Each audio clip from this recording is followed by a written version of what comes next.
Today we're talking with John Coleman. John has worked on the railway for how long, John? Nearly 32 years, Peter. And in that time you would have seen a lot of changes in the railway? Yeah, well, I went through the privatisation and shut down of most of the workshops, and we're now witnessing another massive privatisation of the stations and the cleaning duties and the downsizing of the staff, the constant downsizing, constant privatisation. It's been going on, at least on this level, since at least 1968, mainly following the way back in the late 1960s. They employed a lot of the English Shirley report to privatise the railways over there, and so they followed the British railway pattern. And that in itself, if you look at the history of the British railways, privatisation there's been a total disaster. And we're going much the same way in the present Liberal government.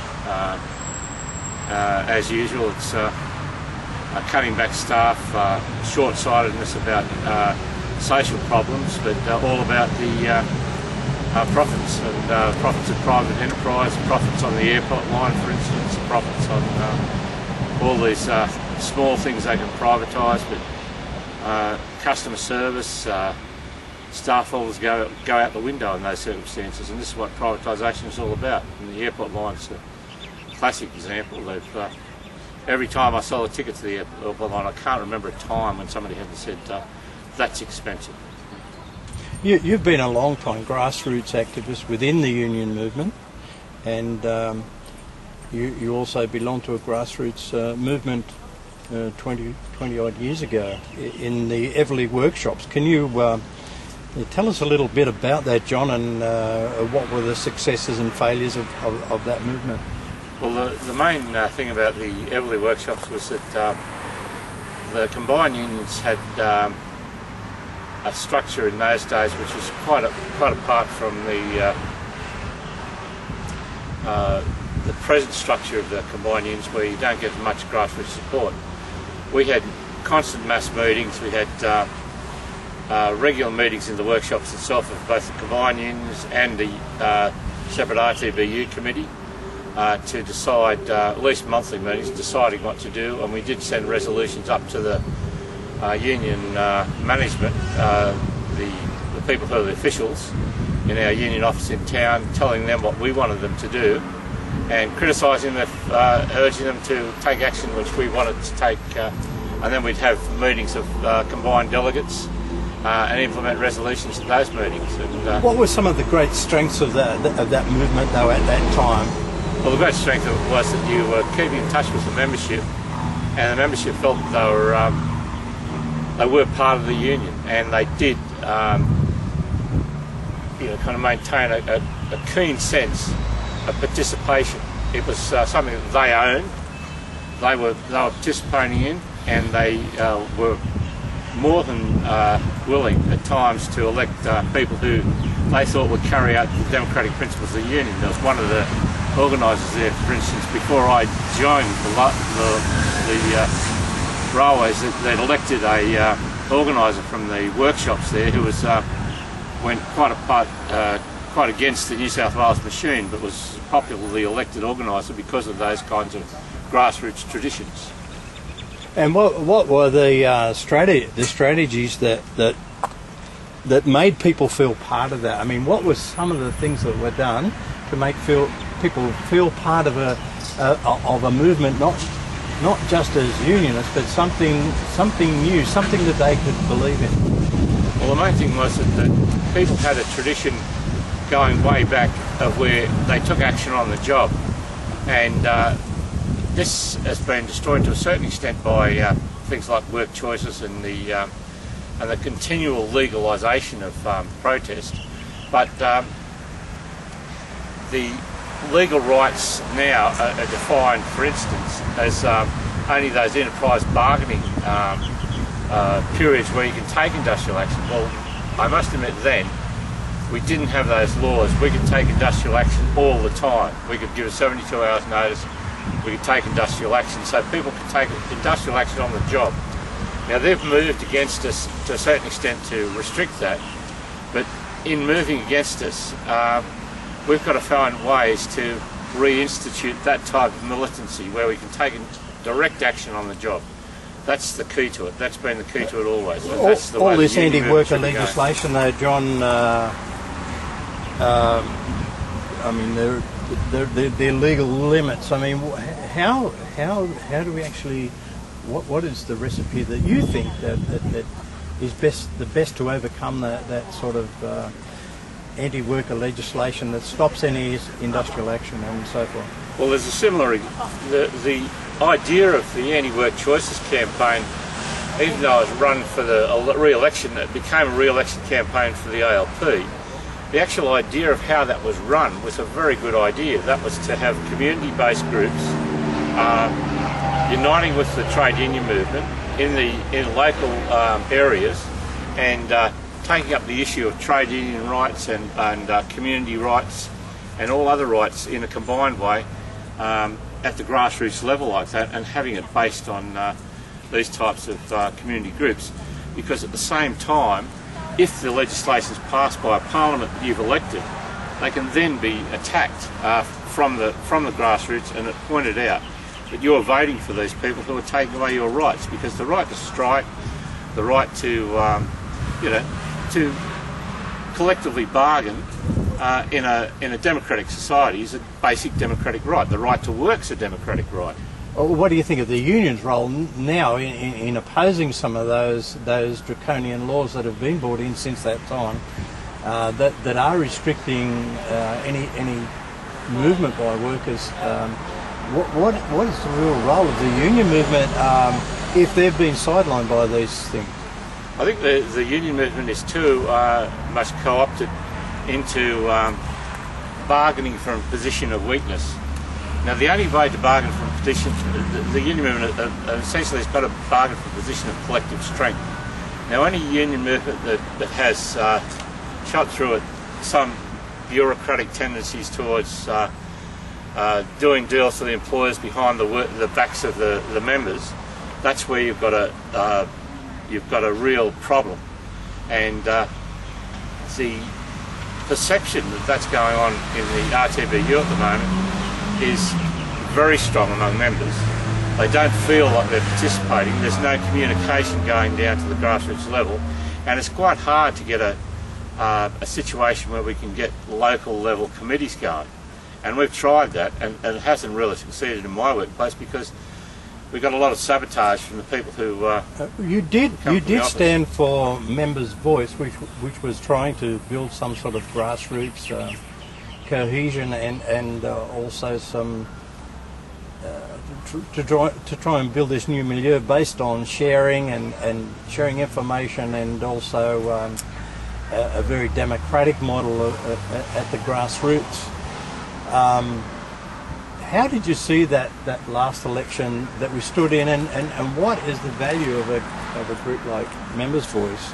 Well, the thing about standing in elections, it's always useful to stand in elections because at least you got the attention of the union movement to the union members, and you can put forward an alternative view of how the union should conduct itself, and that's what Members' Voice was, and that's why I stood for them, because they were talking about involving the members, and we did quite well in the election because that was what the members wanted.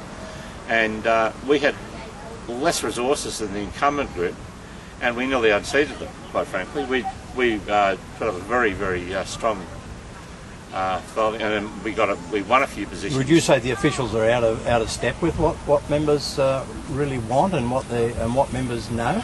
I think so. I think across the board the union movement is out of step with the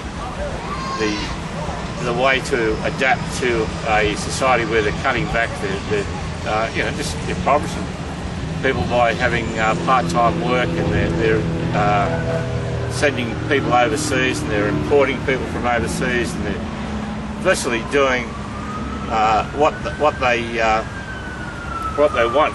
The employers are just doing what they want, and they're only a minority, yet the vast majority of people who are the employees and who are the voters and who've got the combined strength to put their interests forward, like we say, through democratic structures, they're just not getting that democracy, that democratic chance. And you need to unseat the present leaderships if they're not going to give them that chance, because that can be organised.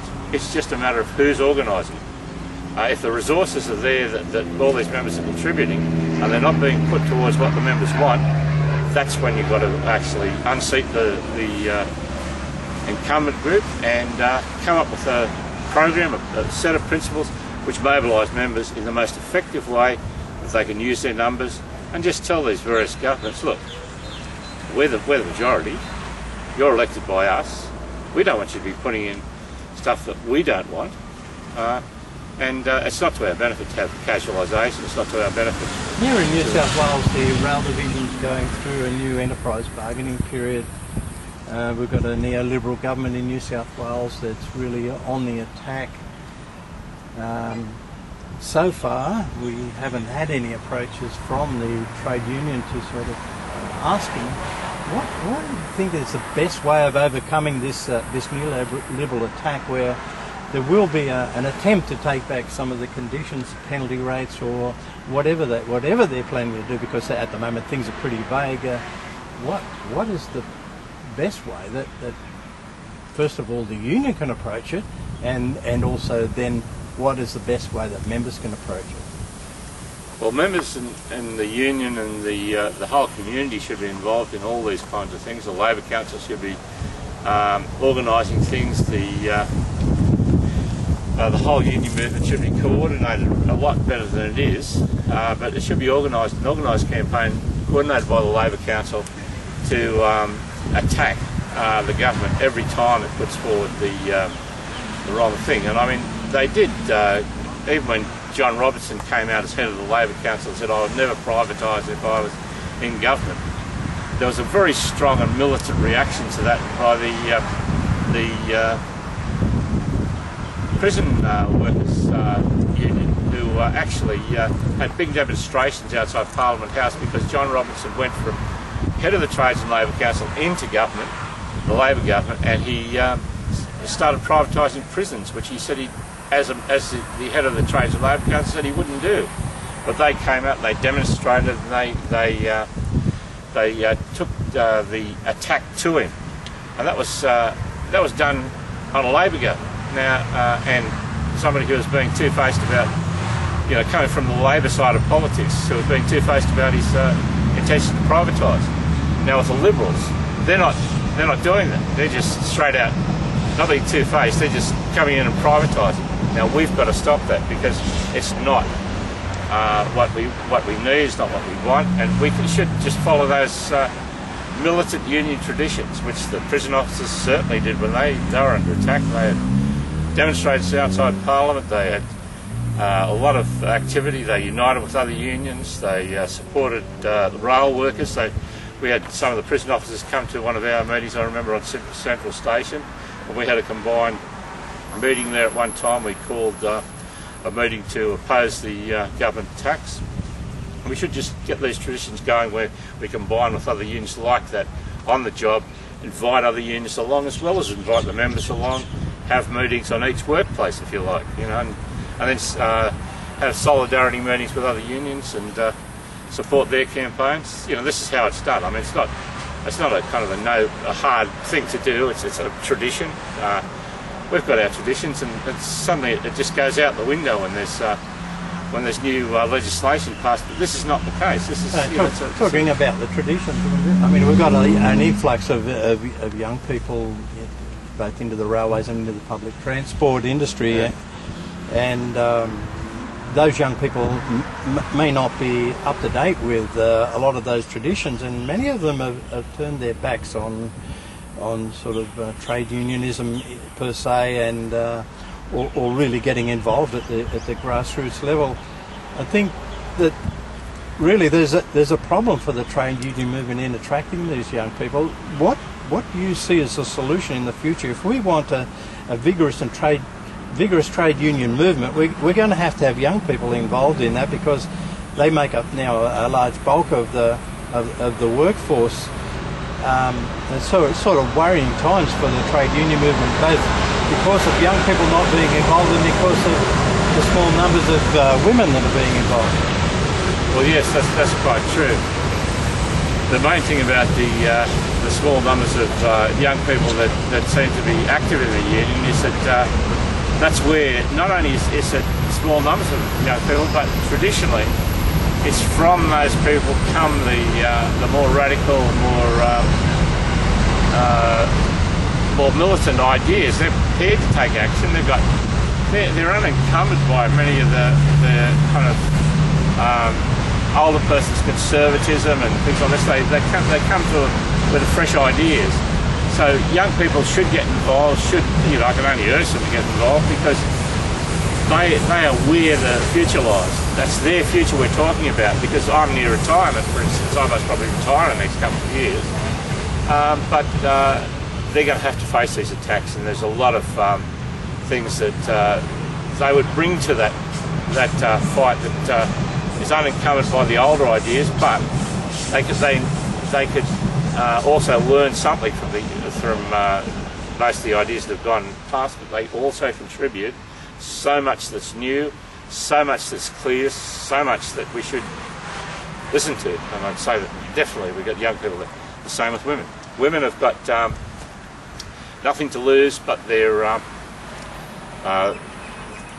got much of their position to gain, because there's a lot of discrimination against women, and that's where we need to have more women involved, because women are the ones that, again, have nothing to lose by organising. They have everything to gain, and they come in with ideas about how to, what their discriminations that go on about women are and things like this, and we need to get that. Going forward then, John, I mean, what do you see is both the future of the trade union movement and also democratising that at the grassroots level and involving people at the grassroots level? What do you see as the future? Well, I see the future, I think, is a bright future, of course, because the other thing about this is that we're fighting against a minority, and people often have fought back against too much of a bad thing, because you can just have so much that you can take before you actually do start a fight back. And I think that if we organise properly among women, among young people, among all the oppressed groups, among workers, among Indigenous groups, we can then have a unified campaign, to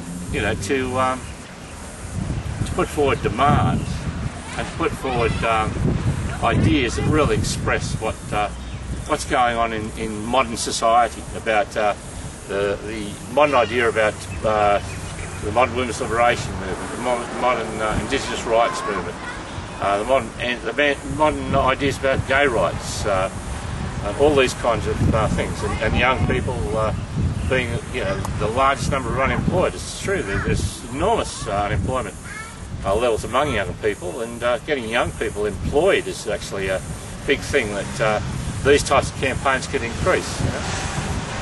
Thank you very much, John. All the best for the future, and thank you very much. Thanks, Peter.